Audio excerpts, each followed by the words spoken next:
saveur divine. Cette bonne nouvelle du royaume sera prêchée dans le monde entier pour servir de témoignage à toutes les nations. Alors viendra la fin. Ce pain céleste vous est présenté par Immaculée Niraneza. Bienvenue très chers amis à l'écoute de l'émission Saveur divine. Bienvenue dans cette journée.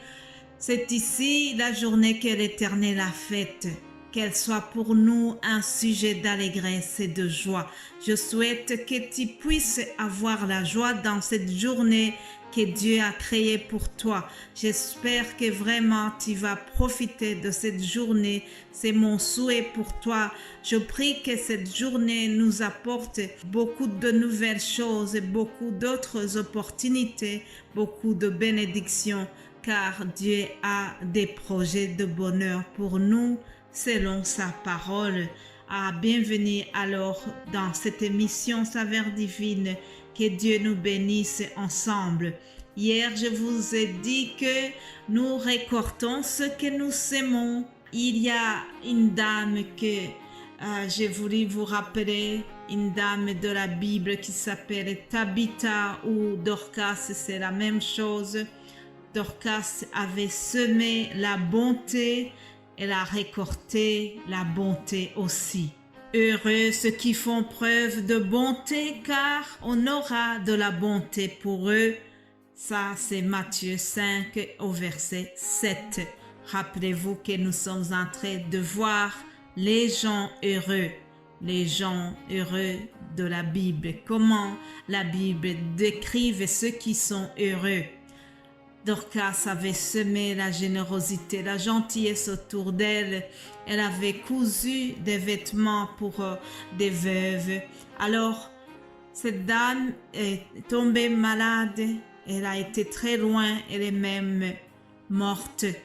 Puis, les dames à qui elle avait rendu beaucoup de services, à qui elle avait cousu de belles robes, elles ont porté ces robes-là, elles ont été pleurer devant le serviteur de Dieu, Pierre. Elles ont été dire à Pierre, elles ont pleuré en montrant les vêtements que Dorcas avait cousus pour elles.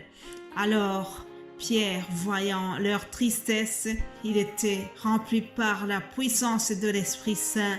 Pierre a pris le corps de cette dame qui était morte et puis il a prié et le Seigneur a fait un miracle. Alléluia. Il a fait un miracle. Vous savez, une fois quelqu'un a dit, ce ne sont pas les pleurs de cette dame qui ont fait qu'elle soit ressuscitée. Ce qui a touché le cœur de Dieu, c'était les œuvres de Dorcas. Dorcas a été ressuscitée non pas par les pleurs de ces dames qui ont revendiqué son retour à la vie, mais elle a été ressuscitée par les bonnes œuvres, la bonté qu'elle avait témoignée à l'égard de ces personnes-là. Alors, chers amis, que ça nous donne aussi une leçon. Soyons des gens qui sèment la bonté, la générosité autour de nous, comme dit la Bible. Heureux ceux qui font preuve de bonté, car on aura de la bonté pour eux. Aujourd'hui, je voudrais souligner à notre catégorie de gens qui sont heureux. Heureux ceux qui procurent la paix. Heureux ceux qui procurent la paix. Ça, c'est le titre d'aujourd'hui. Mes bien-aimés de Dieu, retenez que la paix est au centre de la vie de Jésus-Christ. La paix est une notion très importante. Lorsque Jésus-Christ est né, déjà, il y avait une chorale, un groupe des anges qui a entonné en disant « Gloire à Dieu dans les lieux très hauts et paix sur la terre et bienveillance parmi les hommes. » Alléluia. Gloire à Dieu dans les lieux très hauts. Paix sur la terre et bienveillance parmi les hommes. Ça, c'est l'évangile selon Luc, chapitre 2, au verset 14.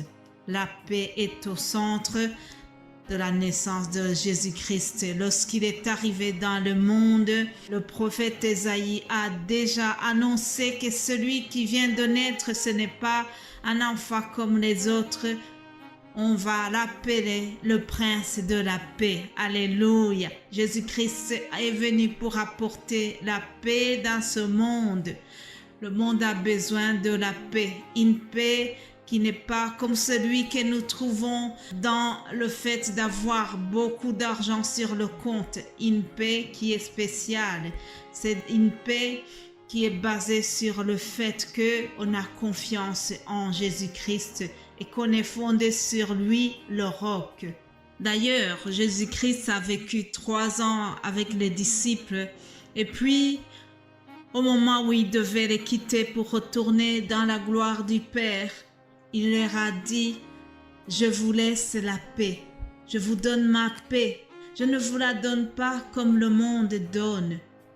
Que votre cœur ne se trouble pas et ne se laisse pas effrayer. Je vous laisse la paix, je vous donne ma paix, je ne vous la donne pas comme le monde donne. » Il y a une paix spéciale que seul Jésus peut nous procurer, une paix qui est différente de celle du monde. La paix que donne Jésus est une paix durable. La paix que donne le Seigneur est une paix incomparable. Heureux ceux qui procurent la paix, car ils seront appelés fils de Dieu.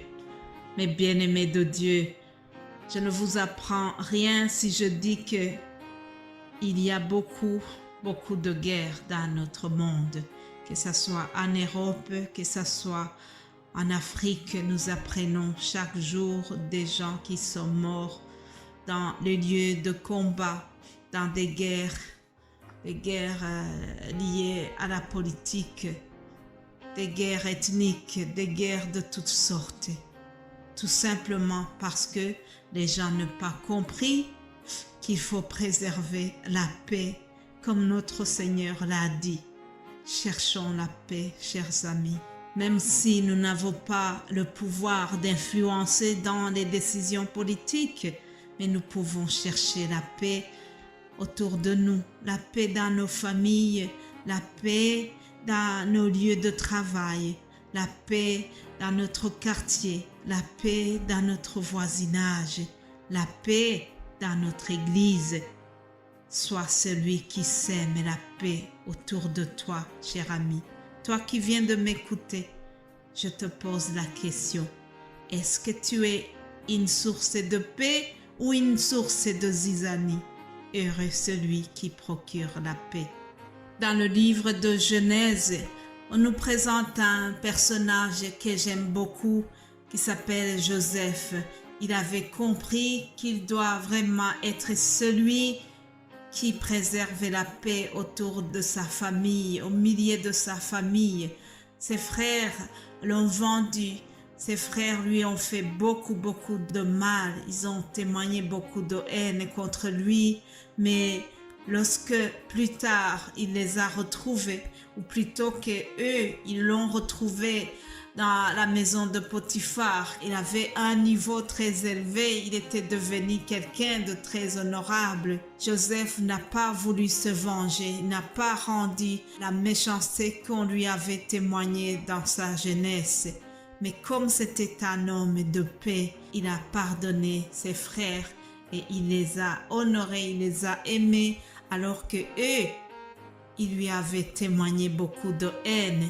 Mais c'était un homme de paix, c'est pour cela qu'il les a pardonnés. Chers amis, je me souhaite aussi à moi-même d'être quelqu'un qui procure la paix. Heureux ceux qui procurent la paix, car ils seront appelés fils de Dieu. Si tu veux être appelé fille de Dieu, procure la paix autour de toi. Si tu veux être appelé fils de Dieu, donne la paix là où tu vis. Et c'est ça mon souhait pour toi. Passe une excellente journée. Sois béni au nom de Jésus-Christ. Amen. Amen.